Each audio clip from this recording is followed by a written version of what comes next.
it's officially cuffing season. So it is that time of the year when the weather gets colder and we start looking for a little boo to heat up our winter nights. And here to help us with some tips is our dating expert and matchmaker, Devyn Simone. Devyn.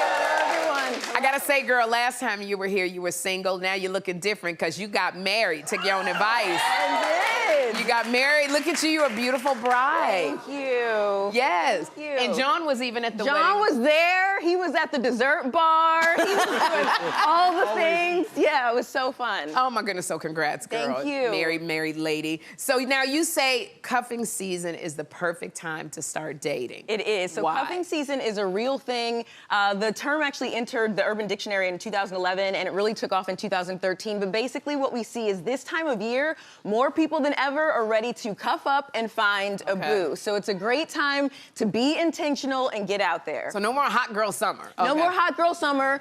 No more, I mean, hot flashes maybe still, hot girl summer, no. But you do want to get out there and start meeting if companionship is the thing you're looking for. Okay, so Devyn, you have some do's and don'ts. Let's start with the don'ts. All right, so we're gonna start with the don'ts. The first don't is don't be lazy, all right? Don't be lazy. Okay. You gotta be intentional. If you put in a half behind effort, you're gonna get a half behind result. Ooh, all so you gotta be intentional, meaning make time for it, be consistent about it, because otherwise they're not gonna come find you while you're sitting at home on the couch. And even if they did, that's weird. Why are they in your house? So. Okay, so what's the other don't? The other don't is beware of the exes, all right? Don't let them spin the block. It is miss you season is upon us. You know when you get that text message or that phone call, hey, I was just thinking about you, you know. No, he was cold. It's colder outside, and he wants you to come back. Beware of the exes. We call that zombieing, all right? Leave the zombies dead. Let them go. If they ghosted you last year, let it go.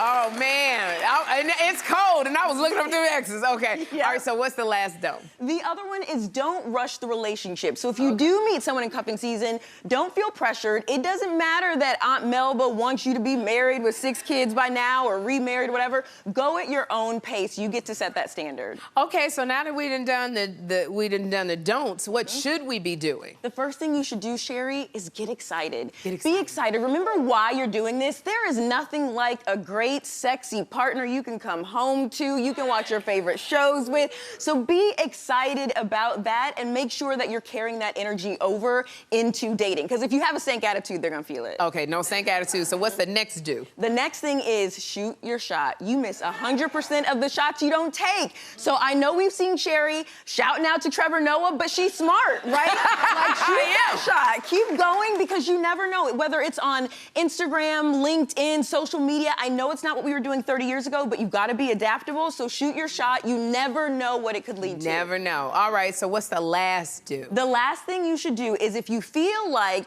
every person you keep dating is just not working out, maybe try something new. Go outside of your comfort zone. Because sometimes we get stuck on what's familiar to us, sort of like comfort food, but that's not what's healthy for us. And if you don't feel like you can pick someone different, then have some of your friends do it. I know Tinder has a new feature called the Matchmaker feature where you can literally have your friends or your mama or whoever pick and swipe matches for you. So something like that's an option. Okay, so now after we find somebody, there's 3 things that we should look out for. All right, so everybody in the audience got a red flag. I want you to hold up your red flags, everybody in the audience. Okay, so Devyn, I want you, now you can put them down. Okay, so now I want you to give us a few scenarios. And audience, if you think that it's a red flag, I need you to raise your flag. All right, what's first? Okay, is it a red flag if the person brings up their exes on dates? Ooh, yes, yes.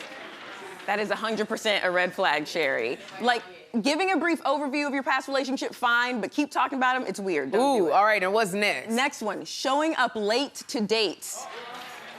Okay, I'm late, so I can't get on them if they show up late. I guess it's a red flag. Okay, yeah. One time or so, my husband made fun of me for this. I was definitely late for our first date. But one time is okay, but in general, consistently being late is just disrespectful. Yes, so that's a red flag. All right, so what's the last one? All right, they never want to take you out, but they always invite you to their home for Ooh, yes. Ooh, yes. I had one in one of the many that I was dating, and I was like, why you keep calling me from your driveway? You always in the car when you call me. Right. What's going on? Right. Girl, Devyn, thank you so much for being here. I like the little do's and don'ts.